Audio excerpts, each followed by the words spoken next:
ప్రధానమంత్రి నరేంద్ర మోడీ చేస్తున్న అభివృద్ధి కార్యక్రమాలు మరియు రాబోయే పార్లమెంట్ ఎన్నికల్లో అందరూ కలిసి బీజేపీ పార్టీని గెలిపించాలని, మూడోసారి నరేంద్ర మోడీని ప్రధానమంత్రిగా గెలిపించాలని నర్సాపూర్లో బీజేపీ నాయకులు ప్రెస్ మీట్ నిర్వహించి మాట్లాడడం జరిగింది. ఈ కార్యక్రమంలో జిల్లా బీజేపీ అధ్యక్షులు గడ్డం శ్రీనివాస్, బీజేపీ రాష్ట్ర కార్యవర్గ సభ్యులు మురళీధర్ యాదవ్, బీజేపీ రాష్ట్ర కౌన్సిల్ మెంబర్స్, కౌన్సిలర్లు రాజేంద్ర, కౌన్సిలర్లు బుచ్చేష్ యాదవ్, సురేష్ యాదగిరి, ఓబీసీ మోర్చా రాష్ట్ర అధికార ప్రతినిధి రమేష్ గౌడ్, ఓబీసీ మోర్చా మెదక్ జిల్లా అధ్యక్షుడు చిన్న రమేష్ గౌడ్ తదితరులు పాల్గొన్నారు.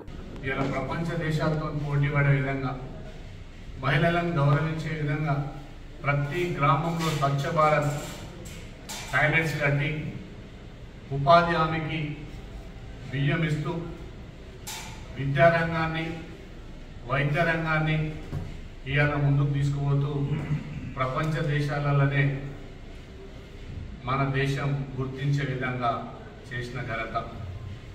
ఇప్పుడే మా మిత్రులు జిల్లా అధ్యక్షులు చెప్పినట్టు రామమందిర నిర్మాణం కావచ్చు, నేషనల్ హైవేస్ కావచ్చు, పార్టీలకు అతీతంగా అన్ని రాష్ట్రాలను సమానంగా బడ్జెట్ డబ్బులు పెడుతూ ఇలా అన్ని రాష్ట్రాలను అభివృద్ధి పథంలో తీసుకుపోయి దేశ గౌరవాన్ని పెంచే నాయకుడు.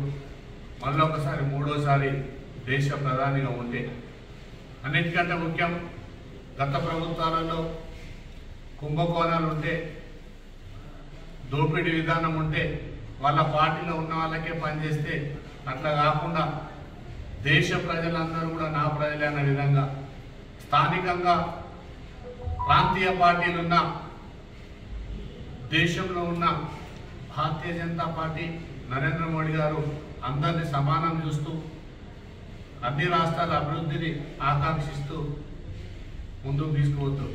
గత ప్రభుత్వాలు చూస్తే కుంభకోణాలు, బోఫోర్స్ కుంభకోణం కానీ ఇట్లాంటి ఎన్నో ఉంటుండే.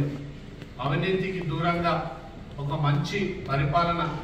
ఇవాళ వేరే దేశాలు కూడా సర్వేలలో మూడోసారి అత్యధిక మెజార్టీతో దేశ ప్రధానిగా నరేంద్ర మోడీ గారు ఉంటారని రుజువు చేయడం జరిగింది. మరిన్ని అప్డేట్స్ కోసం మా ఛానల్ని సబ్స్క్రైబ్ చేయండి.